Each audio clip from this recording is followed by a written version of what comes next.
Good afternoon, dear fellow apprentices in Catholic protection and professional technicians associated with this field. Today I want to talk to you about the traditional, very famous polarization cells. Although these devices have been developed quite a bit and have had impressive technological advances, I want to mention these devices because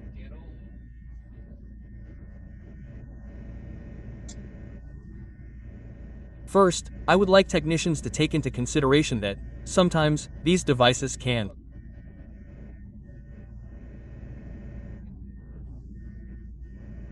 generate problems due to their failure and can also affect the efficiency of Catholic protection systems, especially when we are doing troubleshooting. Sometimes we will get packets or systems. When I talk about packets, I mean sectorized distribution or transmission systems, where sometimes we will find ourselves in situations where the is not complying with the protection criteria according to the standards, and I wanted to make several clarifications to clear up some doubts regarding this topic, because basically International speaks about the subject very, very superficially and does not go into depth. Likewise, the manufacturers. I don't know why manufacturers don't disseminate this information. We, the field technicians, are the ones who give the most appropriate technical recommendations, and ideally, we should be trained and instructed. I want to clarify something. I'm not advertising, I don't work for any company that manufactures these devices, nor am I favoring them or recommending them, none of that. There are several manufacturers, just in case anyone feels offended or under the influence. Obviously, there are some devices that you can tell who the manufacturer is just by looking at them. Well, not before, because they're going to be very surprised when they see that there are devices that are supposedly made in Madrid and the USA and the Chinese are manufacturing them exactly the same. Exactly the same. So,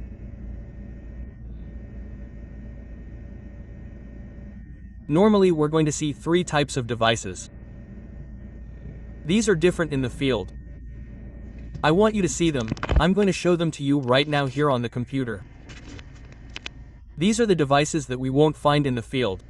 I repeat, I do not work for these companies, nor do I advertise for them, nor am I making recommendations to them in this regard. The most common one that we will find is this one. We will see this a lot in valve stations, in most control systems. These are solid-state devices. And these two, at least these two, consist of a capacitor and a surge protector. This lightning pair, which in turn discharges the transient voltages to ground, also protects the capacitor. However, the capacitor acts in two different ways, both in AC and DC voltage. And I will explain them to you right now.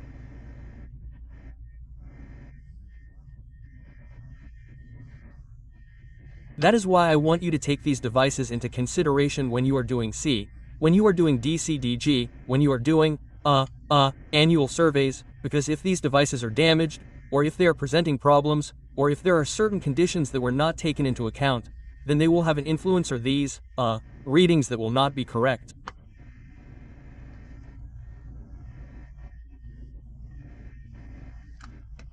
This one is also made up of a capacitor with surge.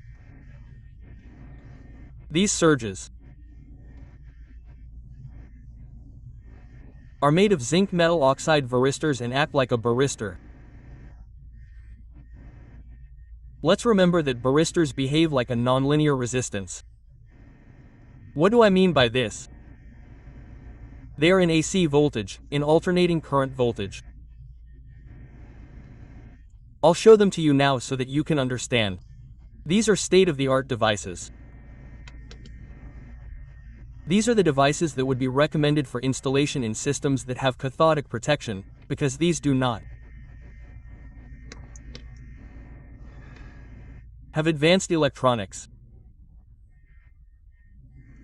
They prevent the coupling of capacitors, which if we deactivate the cathodic systems, the capacitor will remain charged and will continue working as a DC source, a mini battery, and will polarize the pipe and induce errors in the measurement.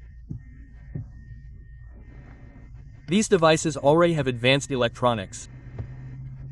In fact, I very much believe that it is the only one that has made important developments in this field. Now, I'm going to tell you about this device so that we can see what it consists of internally.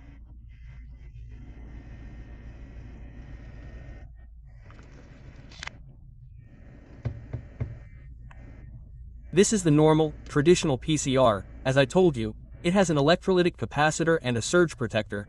They are always connected in parallel because notice that one end of the capacitor goes to this terminal.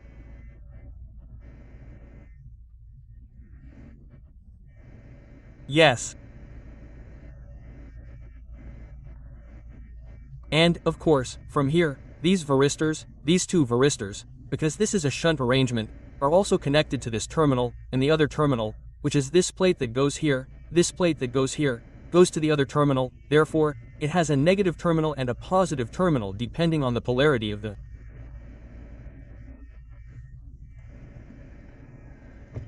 capacitor. What happens? How does this device work? Only the capacitor, when connected in series. That is, this terminal is connected to the pipe that has cathodic protection, which we want to protect from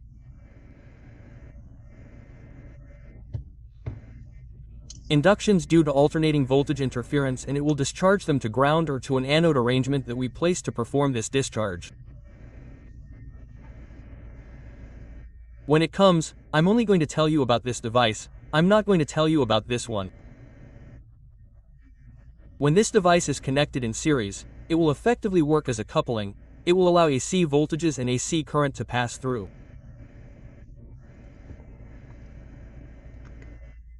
And when a DC current comes, the capacitor will work as a decoupler.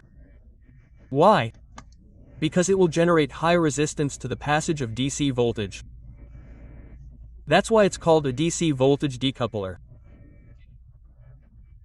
It means that if I have Catholic protection in my pipe, which I have connected to this terminal, it will not go to ground or it will not go to the bed of anus that I have connected so that the currents discharge here, and it will not affect my protection levels.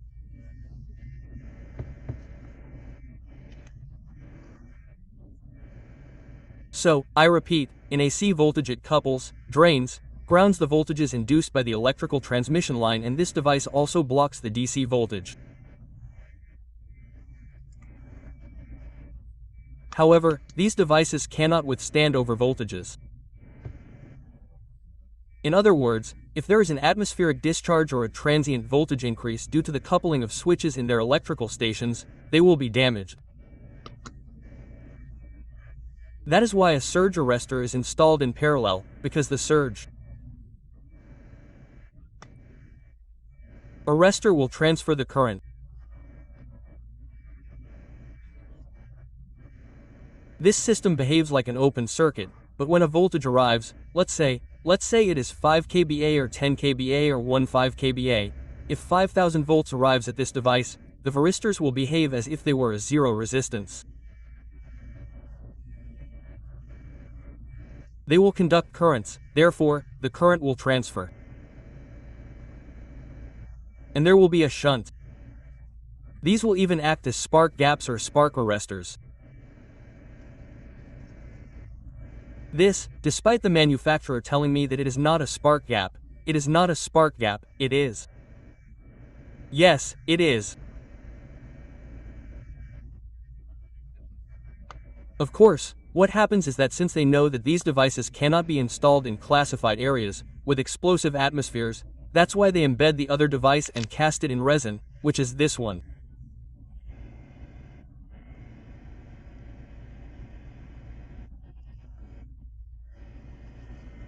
This one here, This one here can be used in classified facilities with explosive atmospheres, because even though if the spark gap is activated, no gas will penetrate and cause an explosion.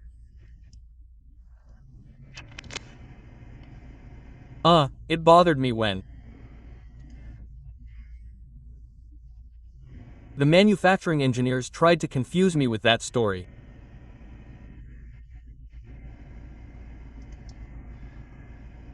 This one here is made up, as I told you before, of a capacitor and those things. This one here, this arrangement here, or the surge protector, is a lightning system to divert powerful voltages to ground. So, that's why this element also protects it. Let's look at it in more detail. The capacitor, well, these are capacitors of this type. They are electrolytic. They can vary from 10,000 microfarads to 100,000 microfarads. And the voltages also have several other voltage ranges, but note that in this case this is limited. This one works up to 75 V. There are others that work with 100, others work with 200, others work with 400 V. So this is simply an example so that you can see what a capacitor is like. And electrolytic capacitors always have their positive and negative, their positive side and their negative side marked.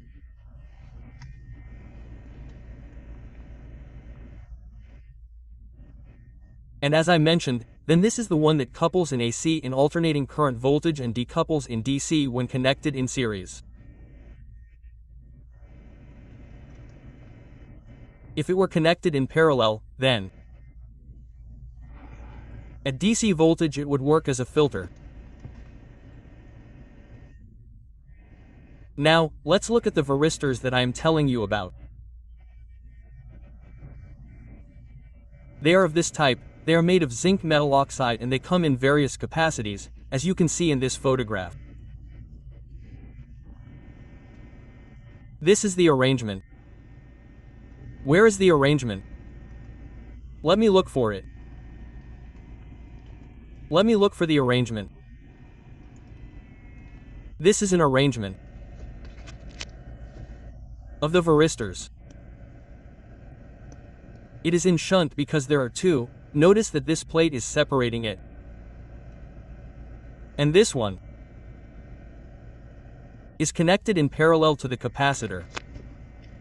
I repeat, these devices can also fail. Varistors can short circuit with an excessive overvoltage that is exceeded in time, or they can behave like an open circuit when they are damaged. These devices, I repeat, these devices must be,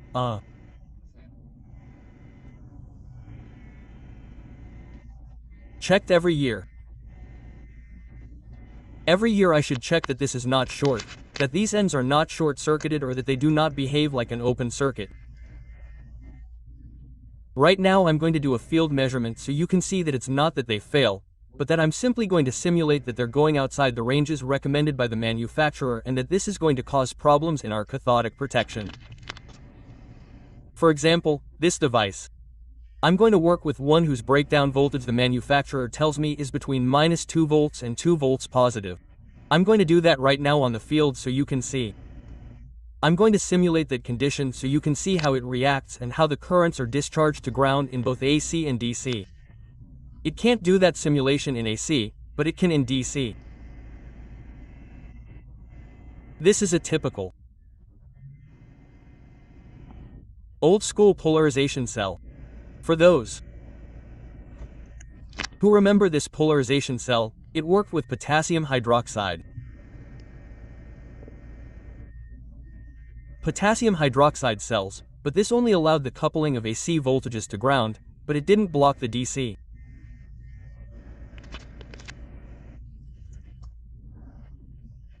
But well, as I mentioned, there are important developments in this field, and that is why we see solid-state bias cells on the market.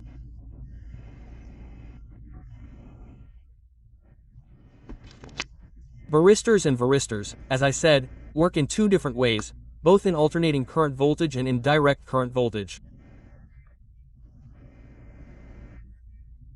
When it is alternating current voltage, the resistance of this device is infinite. It is high, very high. When does it decrease? When it reaches the maximum voltage for which it was designed. For example, let's suppose that an arrangement was made so that it would work with 5 kVA without 5000. See 5000 volts amp.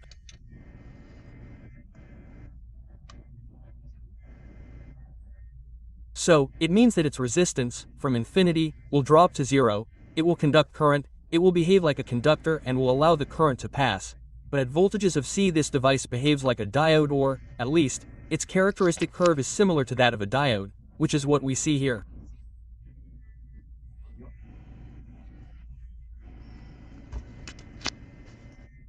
So the manufacturer tells us, that's why we have to read the species themselves. If the manufacturer tells us, look, when this device has more than 2 volts positive or 2 volts negative, it will behave like this, it will let voltages and currents pass, it also passes.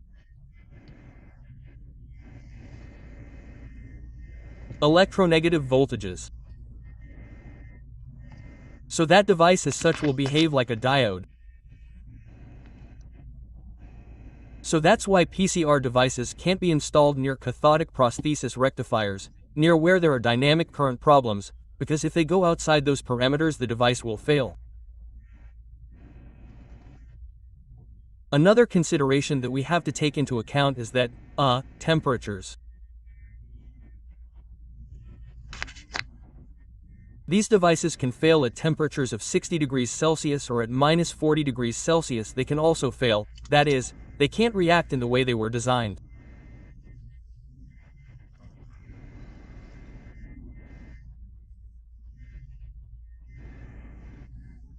So, right now I'm going to do some field measurements so that you pay attention, but, in general terms, this is the information that I can give you about how they are internally, how they are built, what the behaviors of the varistors are, both in terms of voltage and DC, as I explained to you just now, that at AC voltage the varistor behaves as a nonlinear resistance against an AC voltage, and when it reaches its design or limit voltage, it will abruptly drop to zero resistance and will be considered an ideal conductor, but at DC voltages, it behaves like a diode.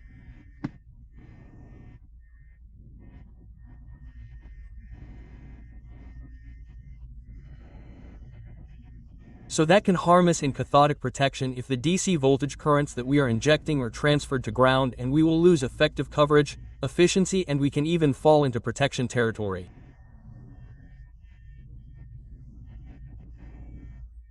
And capacitors, as I mentioned, also have two behaviors, both at AC voltage and at DC voltage. So, these are variables that we have to take into consideration. They can also fail in a short circuit or an open circuit. When the voltages are exceeded, capacitors are capacitors.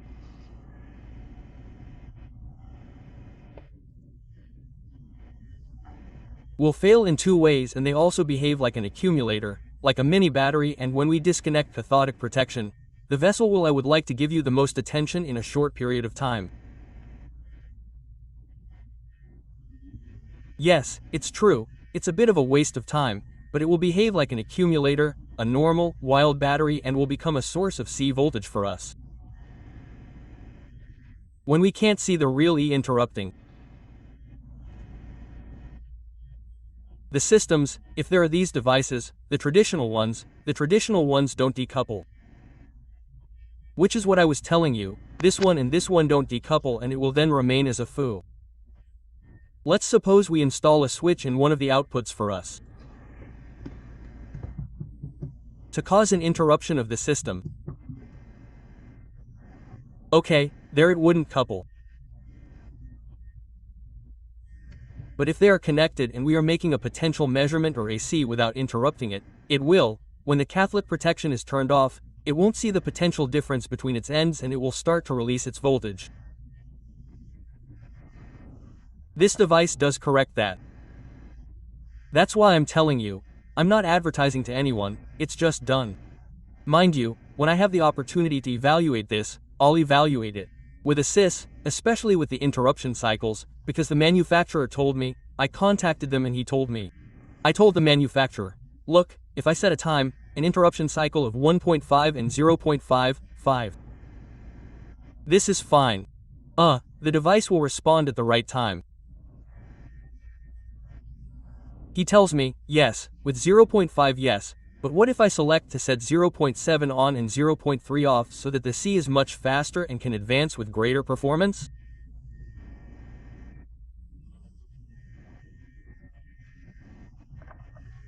He told me, no, with such short cycles this device will not give this device enough response time to decouple and therefore, I will have compromised the measurement of a C. Now I am going to do the measurements in the field.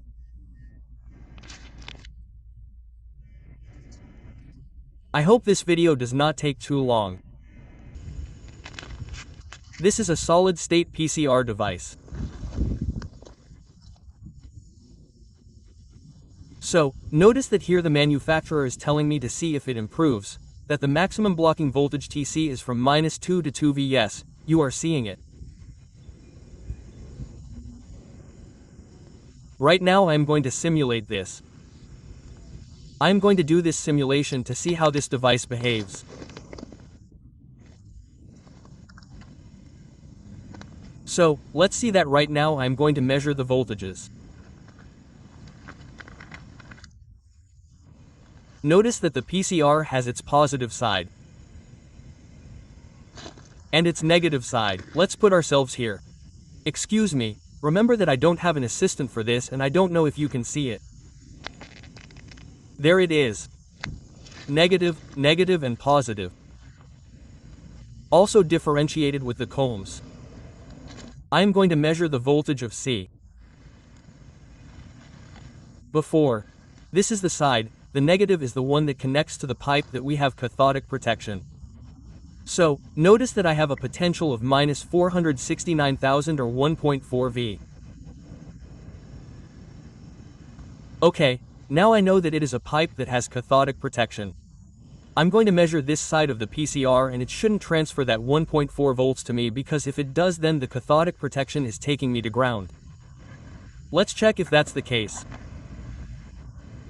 I'll place it here and notice that I have a potential of -0.208, 208 millivolts or V means that it's decoupling it, it's doing its job of decoupling. Okay, let's see how it's doing it with the AC. Alternating current voltage.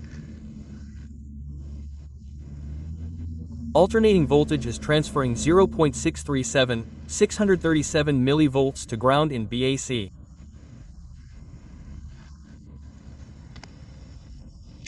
So, this is to ground. Let's see in the pipe, what AC voltage the pipe has, because we have a parallelism of 3.6 miles and notice that it has the same, 0.626. MV or 0.6 volts, that is, 0.6 volts here, 0.6, 6V here. It's coupling the AC, it's taking it to ground. That induction, this pipe that I'm evaluating has a parallelism with an electrical transmission line of approximately 3.6 miles, which is like 5.7 kilometers. Now let's see what current it has, what current this device is taking me to ground. Let's see in DC. Current. I reset its 0. And notice that I have no DC voltage transfer, that is, the PCR is not taking me voltage from C to the ground of the cathodic protection. Let's remember that here we have 1.4 and I know that there is a presence of Protecat and it is not taking me anything to ground, but let's see how it is behaving with AC, how much current is it draining to ground or discharging to ground.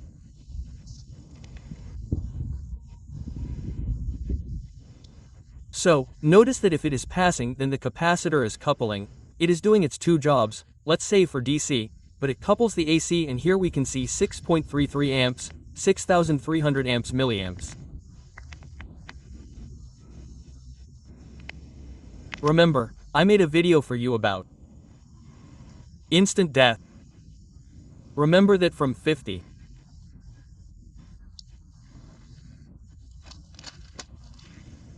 to 200 MAMPs we can receive fatal shocks, ventricular fibrillation, which means a heart attack, and these are dangerous currents for us.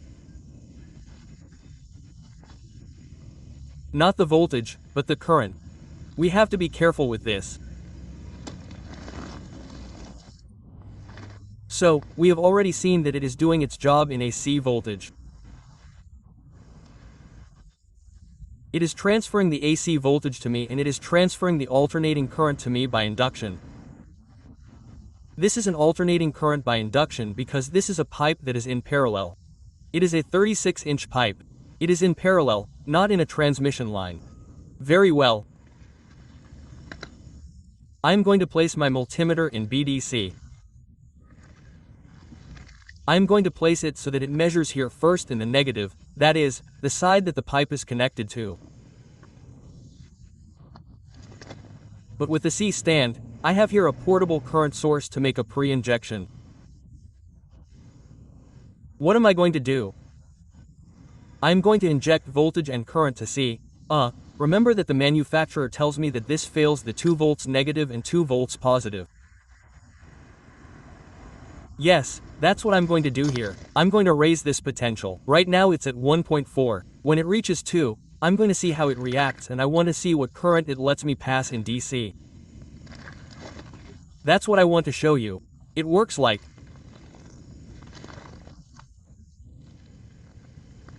when the variators exceed the voltages, it's going to behave like a diode, and it's going to let me pass the current. So this is where I'm going to make the injection. Okay, I want you to see how it changes here, and here we're also going to see the current that I'm injecting. So, right now I'm going to put the internal battery. I'm going to try to show it simultaneously and make it clear. Okay, it's still there, it's still 1.4. I don't see any current here. I'm going to increase the current here. Notice that it's at 0. It's at 0.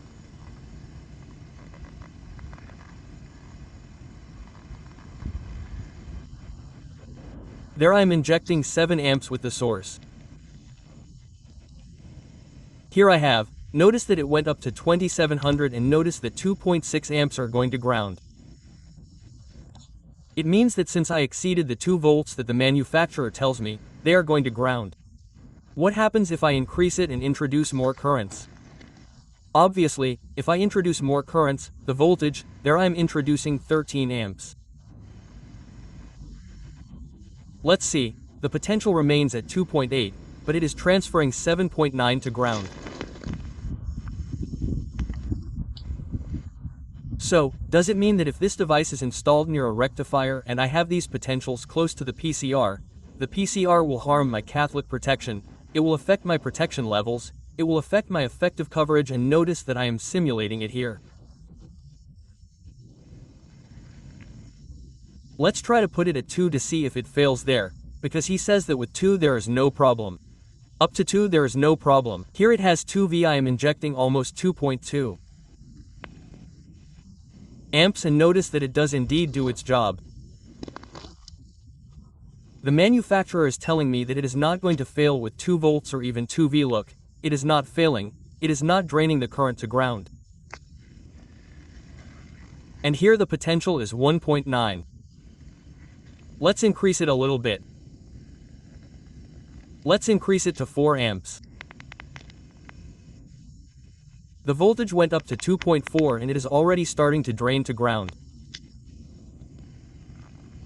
Let's increase it to 6 amps. There it has 7.8. The potential has already gone up to 2.7 and it has started to drain my current to ground. So it is releasing cathodic protection current that the pipe may need, but now the system is in place. Any cracks that are here are damaging the system.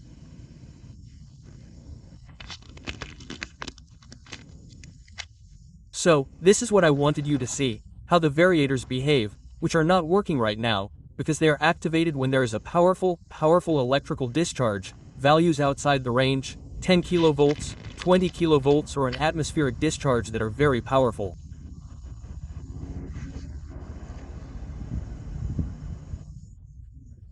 I'm going to do another demonstration so that you can be careful when working on the bar stations. I'm going to pause it. Okay, gentlemen, to end this video, what you see here is an insulating joint for the instrumentation system. Here you can see the insulating sleeve. This is an insulating joint. Right now I'm making a jumper here. And this is isolating this pressure transmitter. Pressure transmitter. This is common maintenance. The pressure transmitter is damaged. I have to replace it and the technician or the maintainers come and disconnect the joints to make the replacement.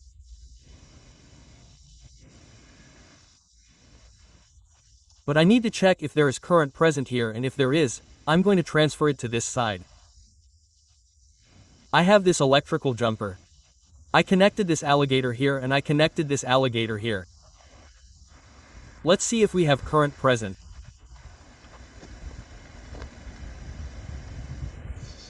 Ampere. Remember that we had some dangerous AC voltages. 2.3 amps AC. 2,300 meters AC. This means that when the maintenance worker disconnects, if he loosens the nut here with a wrench and has one hand here and the other hand here loosening the nut, he could receive a fatal shock.